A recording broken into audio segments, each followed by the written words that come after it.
안녕하세요. 지방에서 거주하고 있고 얼마 전까지 결혼이라는 굴레에 묶여 있다가 이제야 혼자가 된 여성입니다. 참 말도 많고 탈도 많았지만 이제라도 마무리가 되어서 다행이라고 생각하고 있습니다. 제 사연을 들으시며 어떤 분은 잘했다, 잘했어. 또 어떤 분은 왜 진작 눈치 못 채고 저런 일을 당했을꼬 하는 분들이 계실 것 같지만 용기를 내 한번 써내려 가보도록 하겠습니다. 저는 20대 후반에 전 남편이 된 사람을 만나 결혼을 했어요. 결혼 전에는 누구나 그렇듯 저에게 남편은 누구보다도 좋은 사람이었죠. 자상한 남자였고 일도 열심히 하는 성실한 남자였습니다. 그래서 우리는 1년 동안 불같은 사랑을 했고 결혼을 하기로 마음을 먹게 되었습니다. 그래서 양가 부모님 댁을 찾아뵈서 정식으로 허락을 맡기로 했습니다.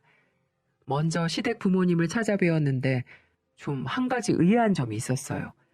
바로 남편과 남편 어머님이 되게 어색한 사이처럼 보인다는 거였는데요. 처음 시댁으로 들어갔는데 남편이 시어머니를 보더니 거의 인사를 하는 둥 마는 둥 하더라고요.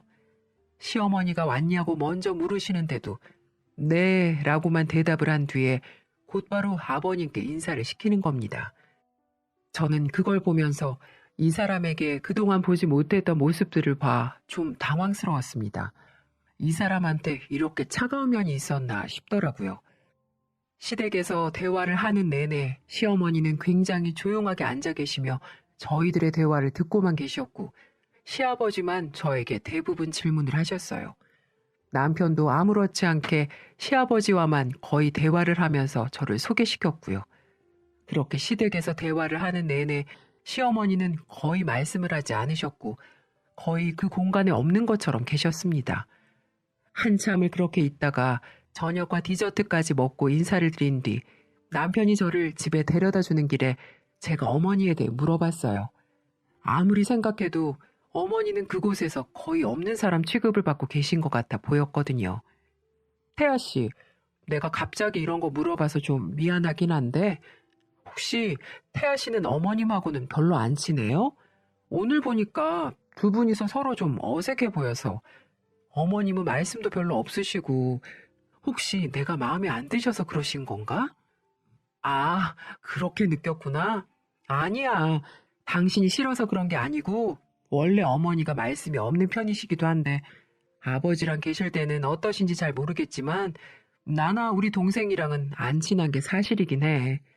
언젠가 너한테 얘기는 해야겠다고 생각은 했는데 이렇게 말하게 될 줄은 몰랐네. 사실 우리 아버지가 오래전에 재혼을 하셨어. 원래 어머니는 돌아가셨고 그 이후에 재혼을 하셨는데 우리도 좀 성장기를 어느 정도 거친 다음에 해서 그런지 친해지기가 어렵더라고. 그래서 아직까지 어색해. 어머, 그랬구나. 그래서 아까 그렇게 둘이 대화가 없었구나. 어, 그러니까 당신도 시어머니한테 그렇게 잘 보일 필요 없어. 그냥 우리 아버지한테만 좀 잘해줘. 그런 게 어딨어.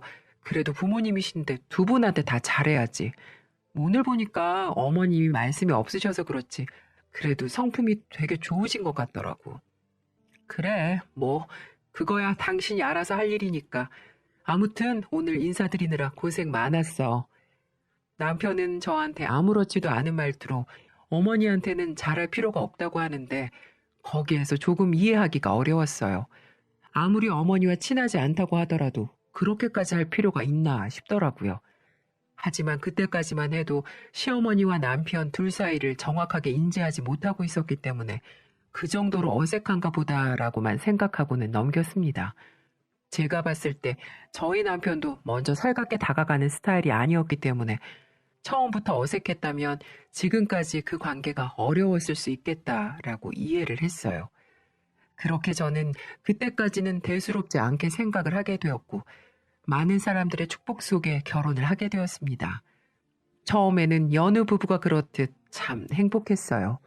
주민등록 등본에 남편과 함께 나란히 있는 것도 든든하니 좋았고 사랑하는 사람과 매일을 같이 일어나고 같이 눈을 감는 나날들이 행복했습니다. 떡두꺼비 같은 아들도 낳았고요. 하지만 점점 시간이 지나면서 남편의 제가 몰랐던 모습들을 조금씩 보기 시작하면서 행복한 결혼 생활은 점점 위태로워져 갔습니다. 가정적일 줄만 알았던 남편은 가정을 멀리하기 시작했고 매일같이 술 먹고 집으로 들어와 술 냄새를 풍기며 저에게 툭툭 시비 거는 날도 많아졌습니다. 어린 아들에게도 한 번도 따뜻하게 안아준 적이 없었고 집안일이라고는 전혀 도와주지 않았어요. 이런 모습들을 매일같이 보다 보니 점점 지쳐만 갔습니다. 그리고 더 결정적인 건 시아버지가 암으로 돌아가시면서 남편의 진짜 악마 같은 본색이 드러나기 시작했어요. 사실 저희 시아버지는 자수성가를 하신 분이셨는데 어릴 때부터 열심히 돈을 모아 집도 몇 채 사시고 땅도 조금 가지고 있으셨어요. 가난한 집안에서 자랐지만 그 가난이 싫어 악착같이 돈을 벌어 모으셨고 머리는 또 비상하셨기 때문에 모은 돈을 성공적으로 불려 재산을 많이 소유하게 되셨었죠. 그래서 저희가 결혼을 할 때도 집을 자가로 해주셔서 결혼의 첫 시작을 여유롭게 할 수 있었습니다. 물론 그만큼 저희 집에서 혼수를 해가긴 했지만은요. 어쨌든 그만큼 재산이 꽤 있으신 분이셨는데 그런 아버지가 돌아가시니 저희 남편을 포함해서 시아버지의 자식들이 눈에 불이 켜지기 시작했습니다. 바로 재산 상속 때문에 말이죠. 저희 남편에게는 남동생과 여동생 한 명이 있었는데 이 중에 남동생은 남편처럼 누구한테 살가운 성격은 아니었어요. 근데 딱 봐도 좀 여우기질이나 다른 사람들한테 까칠한 면이 커서 저는 가까이 하고 지내지는 않았어요. 근데 시어머니와 시누이, 시매부, 남편과 제가 모여 변호사에게 재산 분할에 대한 이야기를 듣는데 시아버지께서 살아생전에 처리해 놓으신 재산 분할에 대해 듣더니 두 남매가 버럭 화를 내기 시작하던 거 있죠. 시아버지는 재산이 총 15억 원 정도의 현금 자산과 1000평의 땅이 있으셨는데 그중에 8억을 어머님 그리고 나머지 7억을 두 자녀들에게 상속을 하셨다고 했습니다. 그리고 더 놀라운 건 땅 1000평은 모두 어머님 앞으로 남기셨다는 거였어요. 보통 유언장을 작성하지 않고 재산을 배분한다면 공평하게 나누는 게 당연했지만 어쩐 일인지 아버님은 힘들게 유언장을 남기면서까지 자식들에게 불리하게 재산을 상속하셨어요. 그리고 그걸 받아들인 남편과 시누이는 시어머니 쪽으로 아버지 재산이 쏠린 게 마음에 들지 않은 건지 노발대발하며 그 자리에서 화를 내기 시작했습니다. 변호사님, 이게 말이 됩니까? 피를 가진 자식들이 여기 있는데 피 한 방울 안 섞인 시어머니한테 거의 재산 몰아주기 수준이잖아요, 지금. 이미 유언장에 그렇게 작성을 하셨고 저희는 유언장대로 처리를 할 수밖에 없습니다. 웃기고 있네. 유언장대로 처리하긴. 살아있는 사람이 먼저지 죽은 사람 유언이 무슨 대수라고. 어머니, 말씀해 보세요. 어머니도 말이 안 된다고 생각하시죠? 솔직히 양심이 있다면 그 재산 다 가지고 가진 않겠죠? 제 말이 틀렸습니까? 시어머니는 단호하게 다그치는 저의 남편과 시누이의 말에 묵묵부답으로 일관하셨어요. 표정에는 씁쓸함과 외로움이 잔뜩 보였죠. 저는 이 둘이 너무 심하다는 생각이 들어 일단은 중재를 했습니다. 여보, 아가씨, 일단 진정하세요. 아버님이 이미 그렇게 정하신 걸 저희가 무슨 수로 바꾸겠어요. 그리고 아버님이 시어머니께 다 드릴만 하니까 드린 거겠죠. 여기서 이러지 말고 일단 흥분 가라앉히고 정 못 받아들이겠음 나중에 다시 이야기하세요. 장례식 끝나고 아직 정리도 다 못했는데 다들 피곤할 거 아니에요.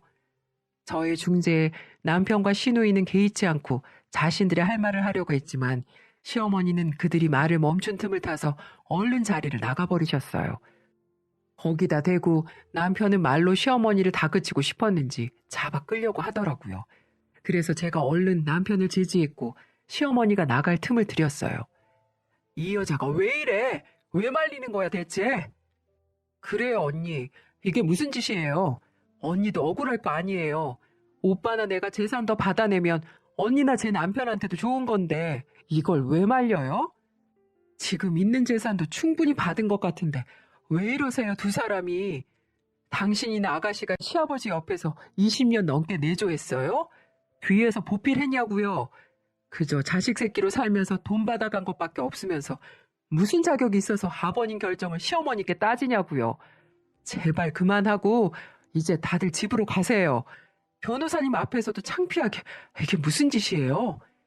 저는 더 따지고 싶어하는 이 둘을 피해서 나와버렸어요. 나중에 시어머니에게 들은 얘기지만 시아버지가 암으로 투병을 했을 때 이들 남매는 아버님에게 재산을 하루라도 빨리 물려달라고 했다고 했습니다. 심지어는 술을 먹고 와서 행패를 부리기까지 했다고 하네요. 그래서 그런 모습을 보고 아버님은 유언장을 그렇게 작성한 것 같다고 하시더군요. 그렇게 하나둘 떠나는 마당에 그들도 그 자리에 있어봤자 해결되는 게 없다고 느꼈는지 곧이어 따라 나오더라고요. 저는 차를 타고서 남편을 기다리고 있었는데 남편은 대뜸 차에 타자마자 저에게 성질을 부려댔습니다. 당신 정신 똑바로 차려. 이 재산 못 받아내면 등신 소리 듣는 거라고. 알아? 내가 우리 아버지 살아계실 때 왜 그렇게 잘했는데 이게 다 재산 받아 먹으려고 애써서 노력한 거란 말이야.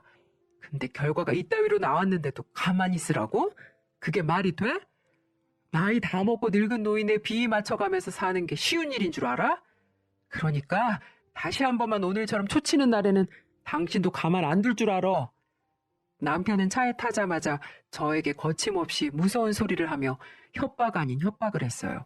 저는 그때 처음으로 남편에게 살기를 느꼈고 이 사람이 무서워졌습니다. 더 정확한 표현으로는 두려워졌어요. 정말 재산을 받기 위해서라면 어떤 짓이라도 할 것 같았거든요. 역시나 남편은 그때부터 시작해서 매일 시어머니께 전화를 걸어 재산 포기하라고 협박을 하는 듯 했어요. 집에 들어와 남편이 흥분한 상태로 전화하는 내용을 들어보면 늘 시어머니에게 하는 내용들이었죠. 당신 당장 재산 포기해. 네가 언제부터 우리 엄마였다고 그 재산을 다 받아 처먹느냔 말이야. 우리 아빠나 당신 좋아했지 우린 아니었어. 애초부터 엄마로 인정하지도 않았었는데 당신 혹시 우리 아버지 재산 노리고서 재혼한 거 아니야? 바른 대로 풀어. 저는 차마 듣기 힘들 만큼 거침없이 시어머니에게 막말을 쏟아대는 남편을 보기가 점점 버거웠습니다. 그리고 당장이라도 달려가서 그 전화를 끊어버리고 싶었지만 처음 남편에게서 살기를 느꼈던 그때가 떠올라 두려움에 말릴 수가 없었어요. 근데 저희 시어머니도 독하신 분인지 그 전화에 대고 늘 아무 말씀도 안 하신 채로 듣기만 하시는 것 같더라고요. 남편은 한참을 자신이 할 말만 쏟아내다가 벼랑간 야, 무슨 말이라도 해. 이 여자야. 늙어 빠진 노인네가 치매가 왔나? 왜 대답을 못해? 라고 화를 냈거든요. 점점 비난과 협박 수위가 넘어가는 남편을 보면서 예전에 제가 알던 남편이 아니라는 것을 깨닫게 되었어요. 그리고 우리 아들도 아빠를 두려워하고 무서워하는 모습을 보게 되면서 이 결혼을 계속 유지하는 게 맞는 건가 싶었습니다. 그리고 남편은 결혼 이후 한 번도 가장의 모습을 보인 적도 없었고 모든 게 다 자기중심적으로 돌아가야만 했습니다. 술만 먹으면 저와 아들에게 진상을 부리는 날들도 하루하루 늘어갔고요. 더 이상 이런 사람과 살고 싶지 않다는 생각이 들더군요. 우리 아들의 정서에도 악영향이 올 것 같아 굳게 마음을 먹기로 했습니다. 저는 그 뒤로 이혼에 대해서 알아보면서 남편과의 이혼을 하나둘 준비해 나갔어요. 이혼을 준비하는 과정에도 남편의 개망나니 행동은 계속되었습니다. 시어머님에게 간 재산을 어떻게든 빼앗으려고 소송도 준비하기도 했고 찾아가서 행패를 부리기 시작했어요. 남편은 어머니와 전화로 말이 통하지 않으면 시어머니의 집까지 찾아가서 협박을 하는 듯 했습니다. 거기에는 시누이까지 같이 합세해서 난리를 피우고 있었죠. 근데 이 둘이 무슨 꿍꿍이가 있는 건지 한동안 협박을 멈추더니 나중에는 아예 조용히 지내더라고요. 재산에 대해서 말도 꺼내지 않고 그냥 시아버지가 돌아가시기 전의 모습처럼 돌아가 아무렇지 않게 일상생활을 했습니다. 그리고 저에게 대뜸 남편이 시댁에 어머니께 가자고 하더군요. 여보, 주말에 시간 비워놔. 동생이랑 어머님 찾아뵙기로 했으니까. 시댁에 찾아간다고? 왜? 또 가서 무슨 짓을 하려고? 한동안 조용하게 지내는 것 같더니만. 당신도 무슨 말을 그렇게 하냐? 내가 요즘 조용히 지내는 거 보면 모르겠어? 한참 어머님께 퍼붓긴 했지. 그랬는데 동생이랑 이야기를 해보니까 우리가 좀 심했던 것 같더라고. 그래도 우리도 청소년기부터 어머니 밑에서 자라면서 돌봄 받았는데 자식으로서 하면 안 될 짓을 한 것 같아서 죄송하다고 말씀드리러 가려는 거야. 그러니까 시간 비워도. 남편은 평소라면 절대 하지 않았을 말을 저에게 꺼냈어요. 저는 남편의 이야기를 듣고 정말 반성을 한 건가 싶기는 했지만 그래도 시어머니께 죄송하다고 말하러 간다는 남편의 말을 믿어주기로 했어요. 그리고 주말이 되어 홀로 계시는 시어머니를 시누이 부부와 함께 찾아뵈러 갔습니다. 근데 이 둘은 정말 정신을 차렸는지 시어머니를 보자마자 무릎부터 꿇더라고요. 심지어 시누이는 눈물까지 흘리며 사죄를 하기 시작했고요. 엄마, 죄송해요. 저희가 그동안 너무 심했죠. 돈에 눈이 멀어 그만. 어머니, 죄송합니다. 다 큰 자식들이 철이 없어 그랬다 생각하시고 너그럽게 용서해 주세요. 정말 죄송합니다. 이 둘은 누가 봐도 진심 어린 사죄를 하는 듯 했어요. 그 뒤에서 저와 시매부까지 같이 덩달아 무릎을 꿇고 어머님께 사죄의 말씀을 드렸죠. 근데 시어머니는 말씀이 없으신 분이셨지 절대 약하신 분이 아니셨어요. 그동안 말씀을 하지 않으셨던 것도 시어머니가 할 말이 없어서가 아닌 아이의 상종을 하기 싫어 안 하셨던 모양이더라고요. 됐다. 이제라도 알면 되었으니 들어와서 밥 먹어. 시어머니는 더 구태여 말을 섞지 않고 그들에게 저녁을 먹였어요. 그리고 그날 남편과 시누이는 시아버지가 생전에 살아계실 때도 잘 보여주지 않았던 모습들을 시어머니에게 보여주었죠. 저는 그들이 정말로 반성을 한 거라고 생각을 했어요. 참, 생각이 짧았던 거죠. 그 뒤로도 남편은 이제껏 볼 수 없었던 모습들을 계속해서 보여주었습니다. 시도 때도 없이 시어머니에게 전화해서 안부를 묻고 건강이 조금이라도 안 좋다고 하면 큰일이라도 난 듯 병원으로 모시고 갔어요. 저도 제 생활에 바빠 시어머니를 너무 못 챙겨드린 건가 싶어서 가끔씩 시댁으로 방문해 시어머니의 일을 도와드리곤 했었어요. 그때마다 시어머니는 저한테 정말 고마워하셨고요. 그렇게 전 남편과의 이혼을 결심했지만 갑자기 어머님뿐만 아니라 집에서도 저와 아들에게 자상하게 변해가는 모습을 보고 이혼 생각을 접게 되었습니다. 전 그때 남편이 뒤늦게 정신을 차렸다고 생각을 했어요. 그런 생활이 한동안 쭉 이어졌으니까요. 그렇게 한동안 가족들에게 평범한 일상이 이루어지고 있었어요. 아니, 그렇다고 믿고 있었죠. 저희는 아무 탈 없는 생활로 거의 6년 가까이를 그렇게 살았습니다. 저는 모든 것이 안정된 것 같아 그제서야 마음을 놓고 일상을 누리고 있었어요. 근데 남편과 시누이는 아니었더라고요. 그들은 그들만의 전쟁을 치르고 있었죠. 그 사실을 알게 된 계기는 어느 날 신우네 가족이 집에 놀러 온 날로 시작이 되는데요. 주말에 신우네 가족과 모여서 고기를 맛있게 구워 먹고 후식으로 과일을 먹고 있던 중이었어요. 한참 TV에 빠져서 재미나게 보고 있는데 순간 신우와 남편이 안 보이더라고요. 하지만 그것도 별스럽지 않게 생각하고 TV를 보다 문득 핸드폰을 안방에 놓고 온 것 같아 가지러 가려는데 그 안에서 대화하는 소리가 들려왔습니다. 아, 그 노인네 진짜 뭐 하자는 건지. 우리가 이 정도로 잘했으면 뭐라도 나눠줘야 할 거 아니야.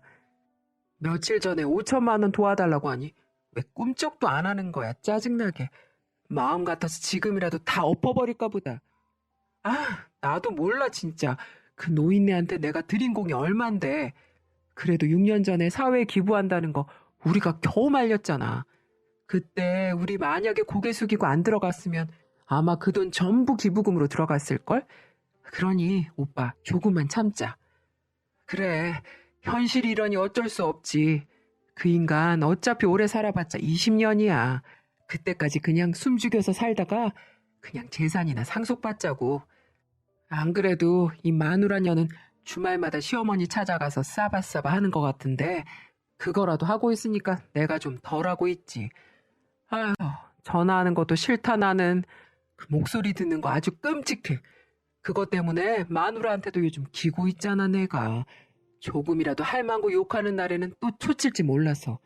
재산만 받아내면 이 가짜는 것들 한 방에 다 쓸어버릴 수 있는데 말이야. 아씨. 그들의 놀라운 대화 소리에 저는 안방에 들어가려던 걸 멈추고 그대로 뒤를 돌아서야 했습니다. 그리고 그들의 놀라운 이중성에 그만 질려버리고 말았어요. 게다가 남편이 저에 대해 이야기하는 것도 믿을 수가 없을 만큼 험악해 손발이 떨려오기 시작했죠. 그리고 6년 전에 눈물을 흘리며 시어머님에게 무릎을 꿇었던 이유를 알고 경악을 하고 말았습니다. 바로 그건 남편과 시누이가 계속해서 집으로 찾아와 난동을 부리니 참다 못한 시어머니는 모든 재산을 사회에 기부하겠다고 폭탄 선언을 했다고 하더군요. 이 돈 때문에 가족이 콩가루 집안 되는 거라면 차라리 이 돈을 사회에 기부하고 조용히 살겠다면서 말이죠. 그러자 남편과 시누이는 그 소리를 듣고 정말로 어머님이 사회에 기부할까봐 그때부터 잘못했다고 용서해달라고 다시는 안 그러겠다고 악어의 눈물을 흘렸던 겁니다. 모든 재산을 기부해버리면 그들은 단 한 푼도 받지 못할 테니까요. 그때부터 어머님이 강하게 나오시니 나중에라도 어머님이 잘못되면 재산 상속이라도 받으려고 이렇게 오랜 시간을 착한 척, 위하는 척, 효녀 효자 노릇을 하고 있었던 겁니다. 여러분이 봐도 너무 소름 끼치지 않나요? 그때부터는 다시 이혼을 생각하게 되었습니다. 저는 이 사람의 이중성에 질려버리고 말았고 언제고 저를 진짜 내칠 수도 있는 인간이라는 걸 느끼게 되어 곧바로 이혼 준비를 했어요. 모든 이혼 준비를 마치고 이혼 서류를 남편에게 내놓던 날 남편은 갑자기 웬 이혼이냐며 펄쩍 뛰었습니다. 그리고는 시어머니와 저에 대해 신우와 함께 이야기한 걸 들었다고 다 말해버렸어요. 남편은 그제서야 본성을 드러내며 바락바락 소리를 지르며 말을 하더군요. 아, 또 그걸 들었어? 너 뭐 우리 뒷조사하니? 왜 더럽게 그런 걸 몰래 듣고 있어? 소름 끼치게. 다 알았다니 뭐 별 수 없네. 이혼하고 싶어? 이혼하고 싶으면 당신이 결혼하고 나서 재산 형성하는데 기여한 거 없으니 그냥 네 몸만 나가. 애들 놔두고 네 몸만. 뭐? 이 쓰레기 같은 자식. 이제 본성이 나오는구나. 6년 동안 그 더러운 모습 감추려고 어떻게 살았대? 그리고 애들? 애들이 너 같은 놈하고 살고 싶어 할 것 같아? 너 사람 잘못 봤어. 네 눈에 내가 피눈물 나게 해줄게. 전 그렇게 남편에게 말을 하고 곧바로 이혼 소송을 진행했습니다.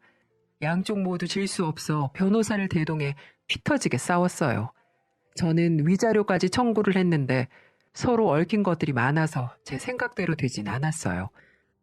보통 이혼 사유라고 하면 남편의 외도라든지 자식이 없다라는지 남편의 큰 귀책 사유가 있어야 하는데 그런 것들을 증거로 내밀기 쉽지 않았거든요. 정말 지금이야 말하지만 하루하루가 피가 말라가더군요. 그래도 저는 집에서 나오지 않았어요. 바보같이 우리가 사는 집에서 나오면 모든 걸 빼앗길 것만 같았거든요. 그렇게 저는 한 집에 살면서 긴 시간 동안 외로움을 이겨나가야만 했습니다. 남편은 그런 모습을 보고 질렸는지 어느 순간부터는 집에 거의 들어오지 않더군요. 그 인간이 집에 없으니 얼마나 좋던지. 그러던 와중 전 한 통의 전화를 받았습니다. 그 전화의 주인공은 바로 시어머니였어요. 보통 일주일에 한두 번은 잘 계시냐고 전화드리고 찾아뵀었지만 이놈의 남편과 이혼 소송을 하느라 이것저것 신경 쓸 틈이 없어 그동안 시어머니에게 연락을 안 드린 지 3주가 넘었더라고요. 그래서 처음에는 제가 너무 오랫동안 연락을 안 드려서 어떻게 사는지 궁금해서 연락을 주셨나 보다 하고 전화를 받았습니다. 하지만 어머님은 울면서 제게 말씀하시더군요.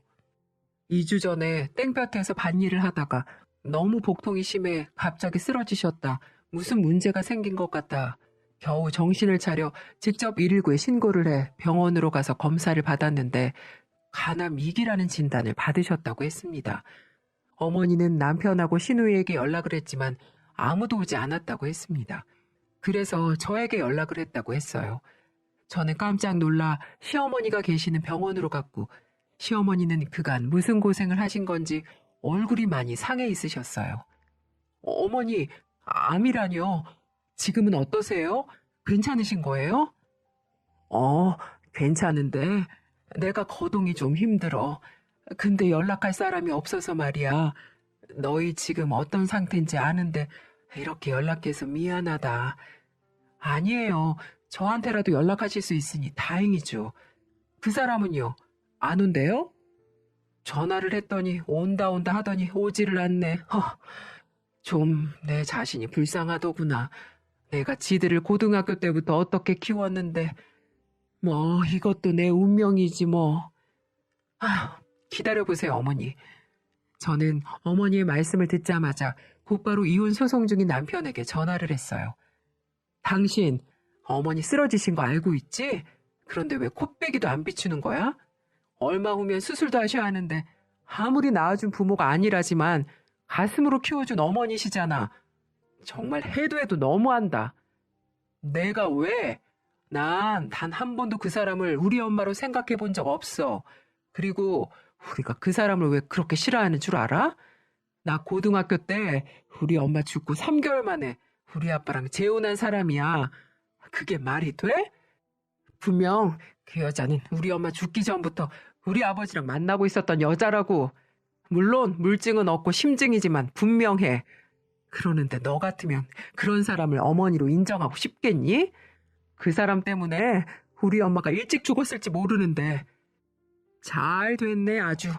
이제야 벌을 받는가 보다. 알아서 뒤지라고 전해주고 죽으면 그때 가서 연락 줘라. 그나마 남은 재산이라도 가지고 와야 되니까.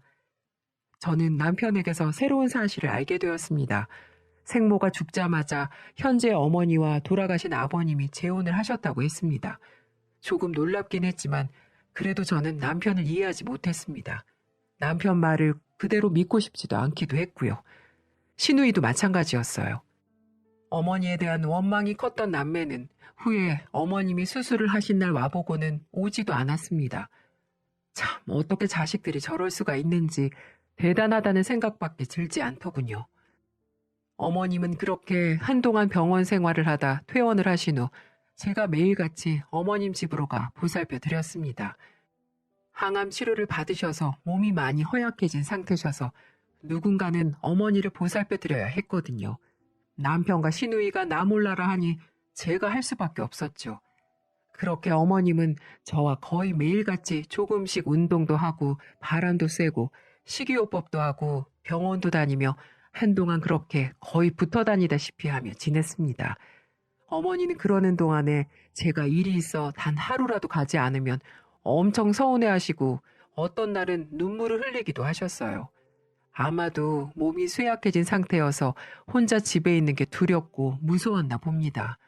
전 그런 마음을 알기에 정말 급한 일이 아니면 아들이 학교 갈 때 어머님 집에 왔다가 끝날 때쯤 집에 오는 생활을 반복했습니다. 그 사이에 남편과의 소송은 마무리가 되어 어렵게 소송에서 이기게 되었습니다. 일단 아들이 저와 함께 있길 원했고 제가 그동안 아들에게 기여한 바가 컸기 때문에 상속권은 저에게 올 수 있었어요. 그 외에도 양육비도 매달 지급하라는 판결을 받았고 재산 분할도 얼마간의 재산을 제 앞으로 가져올 수 있었어요. 그렇게 전 그 지긋지긋한 인간과 깨끗하게 이혼을 할 수 있었어요. 그 더러운 인간이랑 다시는 마주치지도 목소리도 다시는 듣고 싶지 않았거든요. 그렇게 이혼을 한 후 시어머니께 이혼이 확정됐다고 말씀을 곧바로 드렸습니다. 그랬더니 제 손을 꼭 잡으며 말씀해 주셨어요. 민수애미야, 그동안 고생 많았어. 이제 이혼했으니 그동안 마음고생한 거 훌훌 털어버려. 아직 젊으니까 새 인생 살면 되지. 그런데 좀 내 마음 한구석이 편치가 않구나. 아들이랑 이혼했으면 이제 우리 시어머니 며느리가 아닌 남남이지 않니? 이제는 염치 없어서 나한테 오라고 말도 못하겠구나. 무슨 소리예요, 어머님. 한 번 어머님은 영원한 어머님이죠. 제가 뭐 그 인간 보고 어머니를 보살펴드렸나요? 우리 아이 할머니고 제 좋은 어머님이시니까 제가 할 도리를 다 한 거죠. 그런 생각하지 마세요. 예전처럼 계속해서 제가 옆에서 있어드릴 테니까요. 전 그렇게 말하면서 어머니를 안심시켜드리며 꼭 안아드렸어요. 어머니는 제 얘기를 들으시며 눈시울을 붉히셨습니다. 연신 고맙다고 하면서 말이죠.